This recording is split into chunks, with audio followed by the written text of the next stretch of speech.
Welcome back to the channel, your trusted source for the latest UK news and updates.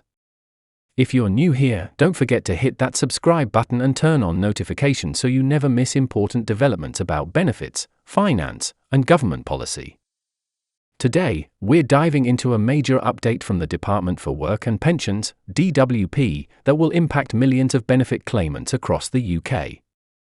The government has confirmed exactly when new verification checks on bank accounts will begin, as part of a wider plan to improve the integrity and fairness of the benefits system.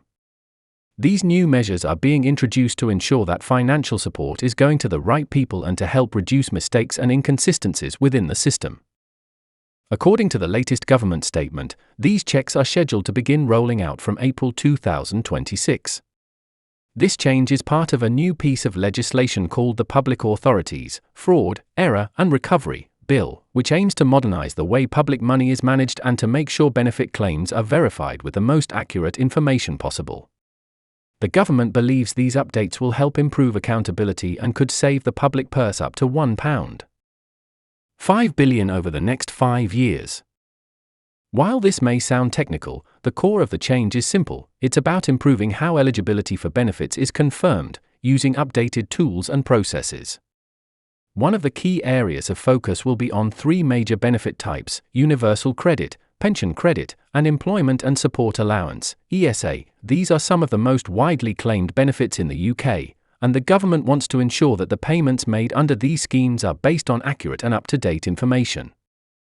The DWP has published a series of fact sheets outlining how these new checks will work. Rather than rolling them out all at once, the department will adopt what's known as a test-and-learn approach. This means the system will be introduced gradually, allowing time to refine the process and reduce any risk of unintended consequences.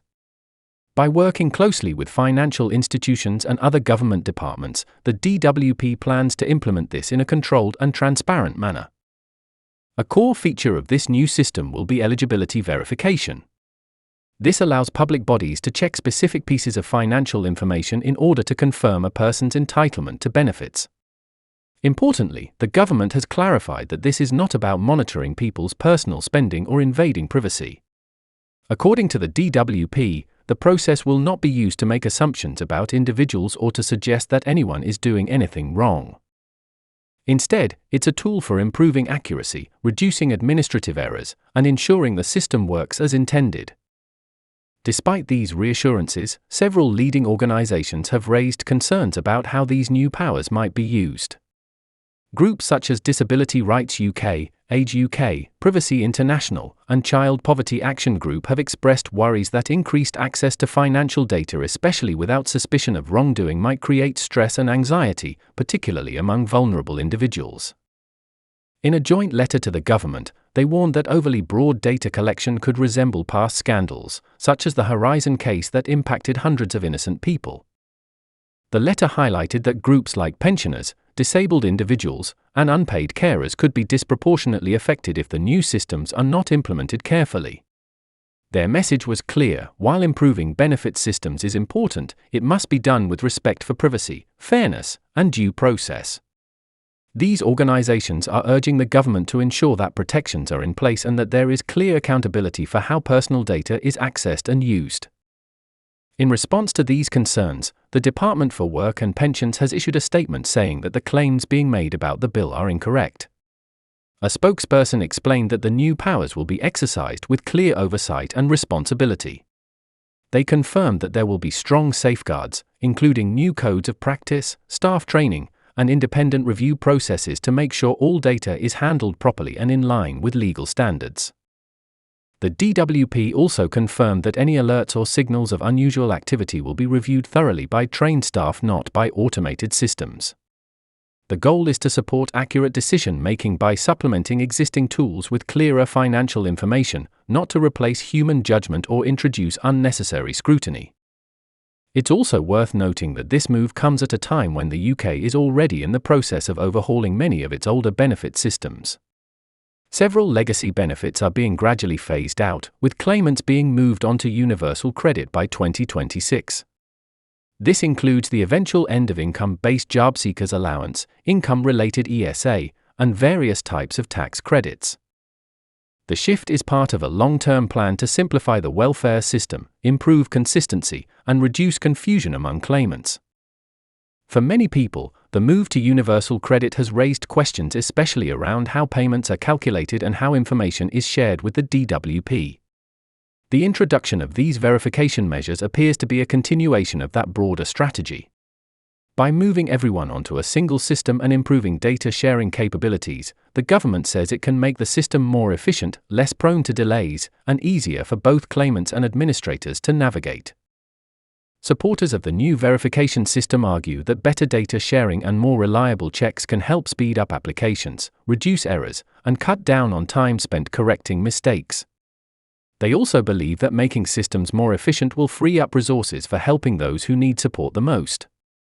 But even supporters agree that transparency, fairness, and respect for individual rights must remain at the heart of any reform. For current benefit claimants, there is no immediate change.